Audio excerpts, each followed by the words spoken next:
ಕೇಸರಿ ಪಾಳ್ಯದಲ್ಲಿ ತಾರಕಕ್ಕೇರಿದೆ ಬಣ ಬಡಿದಾಟ. ವಿಜೇಂದ್ರ ಬೆನ್ನಿಗೆ ನಿಂತ ಪ್ರೀತಮ್ ಗೌಡ, ಡಾಕ್ಟರ್ ಕೆ ಸುಧಾಕರ್ಗೆ ತಿರುಗೇಟು ನೀಡಿದ ಪ್ರೀತಮ್ ಗೌಡ.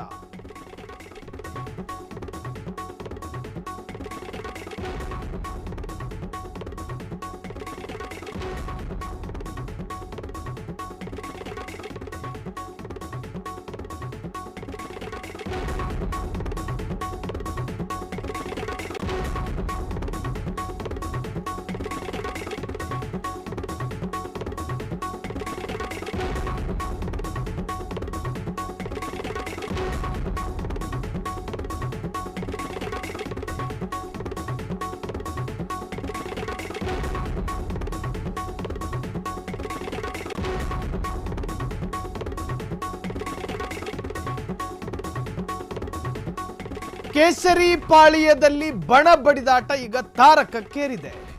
ಪಟ್ಟಣದ ಓಣಿಕೇರಿಗಳಲ್ಲಿ ಸಂತೆ ಕಟ್ಟೆಯಲ್ಲಿ ಕೂತ್ಕೊಂಡು ಜನ ಬಿಜೆಪಿ ಒಳಗೆ ಹಿಂಗ್ಯಾಕಾಗ್ತಾ ಇದೆ ಅನ್ನುವಂಥದ್ದನ್ನು ಚರ್ಚೆ ಮಾಡ್ತಾ ಇದ್ದಾರೆ. ಕಾಳಸಂತೆಯಲ್ಲೂ ಚರ್ಚೆ, ಪಟ್ಟಣ ನಗರಗಳಲ್ಲೂ ಕೂಡ ಬಿಜೆಪಿಯ ಬಗ್ಗೆಯೇ ಮಾತು.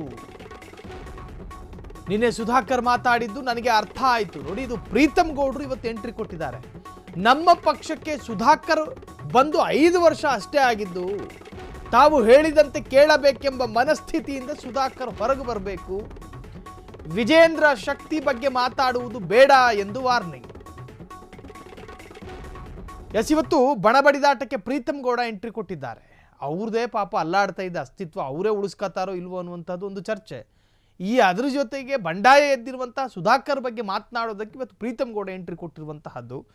ಇದು ಎಲ್ಲ ಒಂದು ಕಡೆ ಪ್ರತಿ ಪಕ್ಷದಲ್ಲೂ ಕೂಡ ಬಣ ಬಡಿದಾಟ ಸಹಜನೇ. ಆದರೆ ಇಲ್ಲಿ ಬಹುತೇಕ ಸುಧಾಕರ್ ತಟಸ್ಥ ಬಣದಲ್ಲೇ ಗುರುತಿಸಿಕೊಂಡವರು. ಯಾರು ಏನೇ ಕೂಗಾಡಿದ್ರು ಕೂಡ ಅದರ ಪರವಿರೋಧ ಚರ್ಚೆ ಮಾಡ್ತಿರ್ಲಿಲ್ಲ. ಡಾಕ್ಟರ್ ಯಾವಾಗ ಸುಧಾಕರ್ ಬುಡಕ್ಕೆ ಬಂದು ಬಡೀತೋ 3-4 ಜನ ಕಿವಿಗೆ ತುಂಬಿದ್ರು ಸುಧಾಕರ್ ಅವರಿಗೆ. ವಿಧಾನಸಭಾ ಚುನಾವಣೆಯ ಸಂದರ್ಭ ಯಾರ್ಯಾರಿಗೆ ಟಿಕೆಟ್ ಕೊಟ್ಟರು, ಈಶ್ವರಪ್ಪನ ಮಗ ಕಾಂತರಾಜುಗೆ ಟಿಕೆಟ್ ತಪ್ಪಲು ಕಾರಣ ಏನು, ಹೀಗೆ ಸಾಕಷ್ಟು ಜನರ ಅಸಮಾಧಾನಗಳಿದ್ವಲ್ಲ. ಜೊತೆಗೆ ಸುಧಾಕರ್ ಹಿಂದೆಯೂ ಕೂಡ ಕೆಲ ರಣತಂತ್ರವನ್ನು ರೂಪಿಸಲಾಗಿತ್ತು. ಒಬ್ಬ ಒಕ್ಕಲಿಗ ನಾಯಕನನ್ನು ಸೋಲಿಸೋದಕ್ಕೆ ಒಬ್ಬ ಲಿಂಗಾಯತ ಸಮುದಾಯದ ನಾಯಕ ಪ್ರಯತ್ನ ಪಟ್ಟಿದ್ದ ಅಂತ ಗೊತ್ತಾದಾಗ ಇನ್ನು ಹೇಳಿ ಕೇಳಿ ನಮ್ಮ ಕರ್ನಾಟಕ ರಾಜ್ಯ ಜಾತಿವಾರು ರಾಜಕೀಯ ಜೊತೆಗೆ ಜಾತಿವಾರು ರಾಜಕಾರಣ ಮಾಡುವಂತಹದ್ದು ಅದು ಕರ್ನಾಟಕಕ್ಕೆ ಸಂಬಂಧಪಟ್ಟ ಹಾಗೆ ಇಲ್ಲಿ ಸೀಮಿತವಾಗಿದೆ. ಇಲ್ಲಿ ಅದು ಬಿಟ್ಟು ಬೇರೆ ಯಾವ ಚಟುವಟಿಕೆಗಳು ಕೂಡ ವರ್ಕೌಟ್ ಆಗಲ್ಲ. ಹಾಗಾಗಿ ಒಬ್ಬ ಒಕ್ಕಲಿಗ ನಾಯಕನಿಗೆ ಲಿಂಗಾಯತ ಸಮುದಾಯದ ನಾಯಕ ತಿವಿಯಲು ಮುಂದಾಗಿದ್ದ ಅಥವಾ ರಾಜಕೀಯವಾಗಿ ಮುಗಿಸೋದಕ್ಕೆ ಮುಂದಾಗಿದ್ದ ಅನ್ನುವಂಥ ಸತ್ಯ ಗೊತ್ತಾದಾಗ ಸುಧಾಕರ್ ಏಕಾಏಕಿ ಪತ್ರಿಕಾಗೋಷ್ಠಿ ಕರೀತಾರೆ, ವಿಜೇಂದ್ರರ ವಿರುದ್ಧ ಹರಿಹಾಯ್ತಾರೆ. ಒಂದು ನಂಬಿಕೆ ಇತ್ತು ಸುಧಾಕರ್ಗೆ, ನಾನು ಒಬ್ಬನೇ ಅಲ್ಲ ಅಸಮಾಧಾನ ವ್ಯಕ್ತಪಡಿಸ್ತಾ ಇರೋದು, ನನ್ನ ಹಿಂದೆ ಒಂದು ದಂಡೆ ಇದೆ. ಅದು ಯತ್ನಾಳ್ ಆಗಿರ್ಬೋದು, ಪ್ರತಾಪ್ ಸಿಂಹ ಆಗಿರ್ಬೋದು, ಕುಮಾರ್ ಬಂಗಾರಪ್ಪ ಆಗಿರ್ಬೋದು, ರಮೇಶ್ ಜಾರಕಿಹೊಳಿ ಆಗಿರ್ಬೋದು. ಈ ಎಲ್ಲದಕ್ಕೂ ಸೂತ್ರಧಾರಿ ರಮೇಶ್ ಜಾರಕಿಹೊಳಿ ಅಂತ ಹೇಳಲಾಗ್ತಾ ಇದೆ. ಮೊನ್ನೆಯಷ್ಟೇ ಅವರ ಮನೆಯಲ್ಲಿ ಒಂದು ಸಭೆ ನಡೆಯುತ್ತೆ. ಅಲ್ಲಿ ಸುಧಾಕರ್ ಆ ಸಭೆಯಲ್ಲಿ ಪಾಲ್ಗೊಳ್ಳಲಿಲ್ಲ ಎನ್ನುವಂತಹದ್ದು ಬೇರೆ ಚರ್ಚೆ. ಆದರೆ ರಮೇಶ್ ಜಾರಕಿಹೊಳಿ ಫೋನ್ ಸಂಪರ್ಕದಲ್ಲಿದ್ದರು ಸುಧಾಕರ್ ಜೊತೆ. ಕಾರಣ ರಮೇಶ್ ಜಾರಕಿಹೊಳಿ ಮನೆಯಲ್ಲಿ ನಡೆದಂಥ ಒಂದು ಸಭೆಯಲ್ಲಿ ಸುಧಾಕರ್ ವಿರುದ್ಧ ನಡೆದಿರತಕ್ಕಂಥ ಐತಿಹಾಸಿಕ ಅನ್ಯಾಯದ ಬಗ್ಗೆ ಮಾತನಾಡಲಾಗಿತ್ತು ಅಥವಾ ಸುದೀರ್ಘ ಚರ್ಚೆ ಮಾಡಲಾಗಿತ್ತು ಎನ್ನುವಂಥ ವಿಚಾರ ಅದು ಇತ್ತೀಚೆಗಷ್ಟೇ ಬೆಳಕಿಗೆ ಬರ್ತಾ ಇರುವಂತಹದ್ದು. ಹಾಗಾದರೆ ಸುಧಾಕರ್ಗೆ ರಾಜಕೀಯವಾಗಿ ಮುಗಿಸೋದಕ್ಕೆ ವಿಜೇಂದ್ರ ಪಣ ತೊಟ್ಟಿದ್ರ? BS ಯಡಿಯೂರಪ್ಪರ ಜೊತೆ ಸುಧಾಕರ್ ಚೆನ್ನಾಗಿದ್ದಾರೆ, ಅವರಿಬ್ಬರ ಮಾನಸಿಕ ಸಂಬಂಧವೂ ಚೆನ್ನಾಗಿದೆ, ರಾಜಕೀಯ ಸಂಬಂಧವೂ ಚೆನ್ನಾಗಿದೆ, ಇನ್ನು ವ್ಯಾವಹಾರಿಕ ಸಂಬಂಧ ಏನಿಲ್ಲ ಇಬ್ಬರ ನಡುವೆ, ಆದರೆ ರಾಜಕೀಯ ಸಂಬಂಧ ಚೆನ್ನಾಗಿದೆ. ಹಿಂಗಿದ್ದಾಗ BS ಯಡಿಯೂರಪ್ಪರ ಪುತ್ರ BV ವಿಜೇಂದ್ರ ನನ್ನನ್ನು ರಾಜಕೀಯವಾಗಿ ಮುಗಿಸೋದಕ್ಕೆ ಪಣ ತೊಟ್ಟಿದ್ರಲ್ಲ, ಇದು ಅವರಿಗೆ ತಂದಿರತಕ್ಕಂತಹ ಬೇಸರ. ಹಾಗಾಗಿ ಇನ್ನು ಮುಂದೆ ಯುದ್ಧ ಶುರು ಎನ್ನುವಂಥ ಅರ್ಥದಲ್ಲೇ ಜಿದ್ದಿಗೆ ಬಿದ್ದವರ ಹಾಗೆ ಮಾತನಾಡಿದ್ರು. ಒಟ್ಟಾರೆ ವಿಜೇಂದ್ರರ ವಿರುದ್ಧ ಈಗ ಸಮರ ಸಾರ್ತಿದ್ದಾರೆ. ವಿಜೇಂದ್ರರ ವಿರುದ್ಧ ಸಮರ ಸಾರುವಂತಹದ್ದು ಸುಧಾಕರ್ ಪಟ್ಟಿಯಲ್ಲಿ ಸಾಕಷ್ಟು ಪ್ರಮುಖರು ಕೂಡ ಬಿಜೆಪಿಯಲ್ಲಿ ಗುರುತಿಸಿಕೊಂಡಿದ್ದಾರೆ. ಅದರಲ್ಲಿ ಹಾಲಿ ಶಾಸಕರಿದ್ದಾರೆ, ಮಾಜಿ ಸಂಸದರಿದ್ದಾರೆ, ಹಾಲಿ ಸಂಸದರು ಇದ್ದಾರೆ, ಮಾಜಿ ಸಚಿವರು ಮತ್ತು ಮಾಜಿ ಶಾಸಕರು ಕೂಡ ಸೇರಿರ್ತಕ್ಕಂತಹದ್ದು. ಬಣ ಬಡಿದಾಟ ಸಂತೆಯಲ್ಲಿ ಚರ್ಚೆಯಾಗುವಂತೆ ಆಗಿದೆ. ಒಟ್ಟಾರೆ ವಿಜೇಂದ್ರರ ವಿರುದ್ಧ ತೊಡೆ ತಟ್ಟಿ ನಿಂತ್ಕೊಂಡ್ರ ಡಾಕ್ಟರ್ ಕೆ ಸುಧಾಕರ್. ಮುಗಿಸ್ತೀನಿ ಅಂತಿದ್ದಾರೆ.